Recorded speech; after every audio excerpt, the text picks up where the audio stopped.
రాజ్యాల పేర్లు చెప్తా వస్తాను. కొంతమంది శత్రువులుగానే ఆగిపోయారు. మరి కొన్ని సందర్భాల్లో దేవుడి మాట ఉంది కదా, నీకు విరోధముగా గుంపు కూడిన వారందరినీ నీ పక్షపు వారిని చేస్తాను.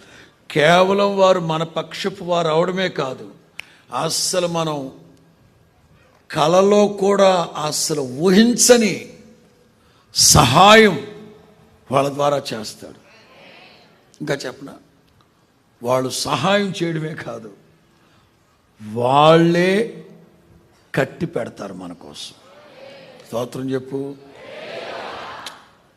ఏదో వాళ్ళు మనకేదో హెల్ప్ చేయడం కాదు, వాళ్ళే కట్టి పెడతారు. యేసునామములో వాళ్ళతోనే చేయిస్తాడు దేవుడు ఆ పని. ఓ సేవకునిగా నేనైతే విశ్వసిస్తున్నాను, ప్రభు ఈ కార్యాలన్నీ జరిగించును గాక.